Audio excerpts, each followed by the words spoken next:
Hey guys, it's Delisa, and today we're going to do a vocal analysis on Sia. So, upon listening to her, I listened to a few of her records and all that.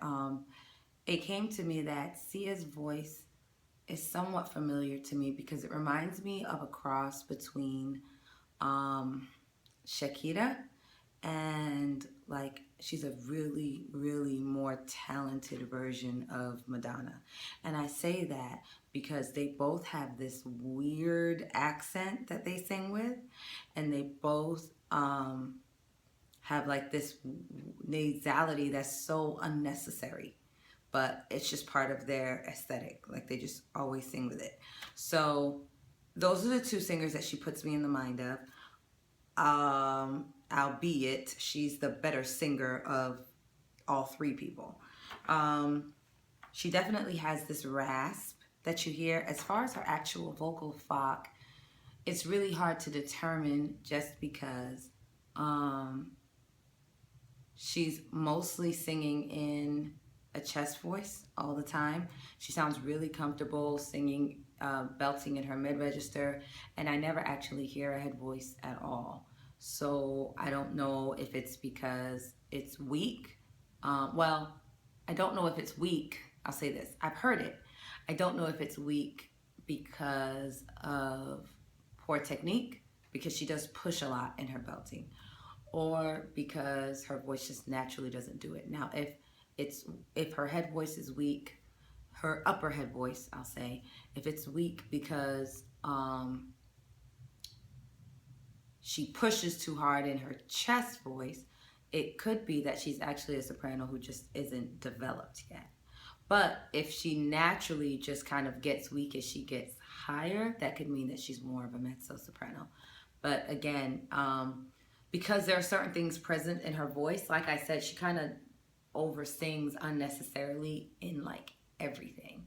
So it's kind of hard. I will say she has really great technique when she's like in the middle to lower. I did make a note that when she hit an E3, it sounded really good technique wise. And probably what I was thinking, like, let's listen to an E3 real quick. But that's low for some women. And some women would go, but she actually hit it beautifully, which says to me that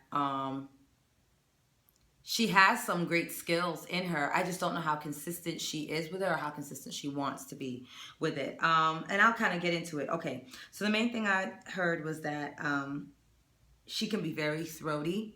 And I said, I guess for emotive purposes. And it just sounds slightly forced.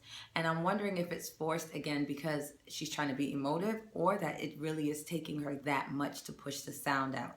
And that makes me wonder, is there some vocal damage there from vocal abuse, just as far as over singing, or if there's vocal damage there from, let's say, smoking, drinking, things that are going to strip your voice of its essence. She cracks a lot when she sings. I don't remember the song I listened to now. I'm kind of irritated that I couldn't find it again. But there was a song where it was like a lot of like a I can't do it. I don't know. But she was doing a whole lot of like, I wish I could say it was yodeling, but it wasn't even yodeling. It was just like it was something like that. And she was doing it a lot in a song that I felt like, why are you doing that? So again, that makes me think, what are her vocal habits? Why is that her aesthetic? Is that her aesthetic because that's the only way she can get it out because her voice is tired, or she's in some way limited the use of her voice, or does she feel like that's the sound she actually wants to make? So, yeah. I heard, like I was saying before, I heard her hit a head voice G5, and I wrote down that it lacked resonance on the G5. And I kind of put my own judgment there that it may just be a lack of good technique. I mean, she has a beautiful voice, so I don't see why she wouldn't be able to hit a G5. Even a mezzo-soprano should be able to hit a G5 nicely. She has vocal cracks. Okay, so here's the thing. People have said that Sia has like a 3 and 4 octave vocal range because of her whisper register. And here's the thing, like for me, when I laugh, I go, right? And people go, oh, you have whistle tones. I wouldn't count that as whistle tones because that's not something I'm going to go, oh, well, I can do that. But that's not for real, for real. I don't see that as like something usable that I would actually sing with. So the fact that when she cracks and she can go, I don't know. Maybe I'm being biased, but I don't really consider that whistle tone. It actually sounded more like what I'm doing, which is just like a really high head voice. So, I guess I know it sounds like I'm being a hater. I'm really not being a hater. I actually really love her voice. I really do love her voice. I think she has a powerful belt, especially when she gets right around C sharp, 5, D's, E's, around that area, F. She sounds amazing on the belts.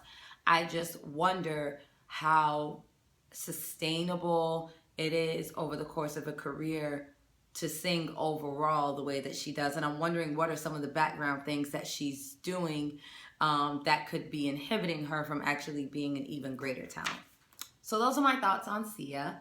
Thank you guys so much for watching. If you want voice lessons or any more information about me, you can go to delisa.com. You can find me on Facebook, Instagram. I'm not really on Twitter. That's just kind of shared stuff from Instagram. But I would love to hear from you guys. Please rate, comment, subscribe, and share this video. Thanks so much for watching. Bye.